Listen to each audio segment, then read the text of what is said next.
ልጅና ፊት አይበርዶም ለአራስ ህጻን ልጅ አይሰራም። እሺ እንዴት ናችሁ? ዶክተር ማህሌት ጌትነት ነኝ፣ የህፃናት ስፔሻሊስት ሐኪም ከማዳን የህፃናት ልዩ ክሊኒክ። በዛሬው ቪዲዮአችን በአራስ ህጻናት ላይ በቀላሉ ሊከሰት የሚችለው የሰውነት ሙቀት መቀነስ ምልክቶችና እንዴት መከላከል እንችላለን የሚለውን አብረን እናያለን።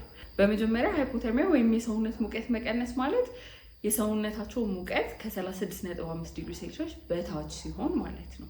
አራስ ህጻናት ለሰውነት ሙቀት መቀነስ ተጋላጭ የሆኑባቸው ብዙ ምክንያቶች አሉ።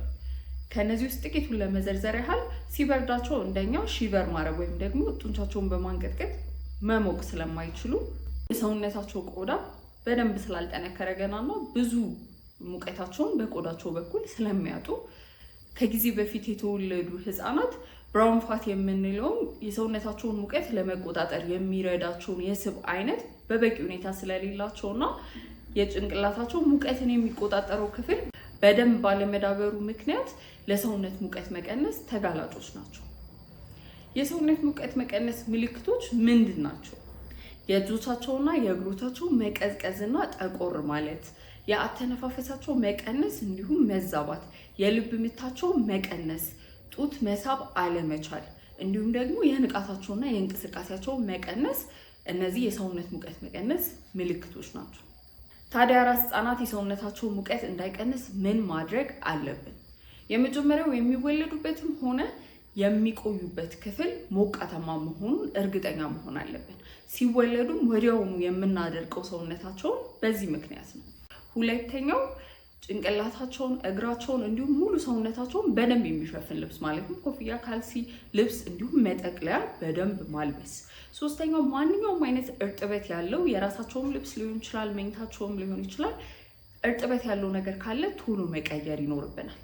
ሌላው ደግሞ የሚተኙበት አልጋ ቀዝቃዛ አለመሆኑን ወይም የሚለብሱት ነገር ቀዝቃዛ አለመሆኑን እንዲሁም ደግሞ ከመስኮት ከግድግዳ ራቅ አድርገን ማስተኛታችንን እርግጠኞች መሆን አለብን። ሌላውና ብዙ ሰው የሚሳሳተው ደግሞ አራስ ህጻናት በተለይ በመጀመሪያው 24 ሰዓት ውስጥ ገላቸውን መታጠብ የለባቸውም። ይህ የሰውነታቸውን ሙቀት እንዲወርድ በጣም ከባድ ሪስክ ውስጥ ይጨምራቸዋል። ከተቻለ እትብታቸው እስኪወድቅ ድረስ በሙቅ ውሃና በፎጣ ብቻ እየጠራረግን ማቆየት ይመከራል። ሌላው አራስ ህጻናትን ይዘን በምንንቀሳቀስ ጊዜ በደንብ ልብስ ማልበሳችንን እርግጠኛ መሆን አለብን። ሌላውና መጀመሪያ መጥቀስ የነበረብኝ የረሳሁት ደግሞ አራስ ህጻናት እንደተወለዱ ቶሎ ጡት መጥባት አለባቸው። ይህ የሰውነታቸውን ሙቀትም ለመቆጣጠር በደንብ ያገለግለናል ማለት ነው። ለዛሬ የነበረኝ መረጃ ይሄን ይመስላል። ከወደዳችሁት ከጠቀማችሁ ላይክ፣ ሼር፣ ሪፖስት እና ፎሎ ማድረግ እንዳትረሱ። ሀሳብ፣ አስተያየት፣ ጥያቄ ካላችሁ ኮሜንት ሴክሽን ላይ ያስቀምጡልን።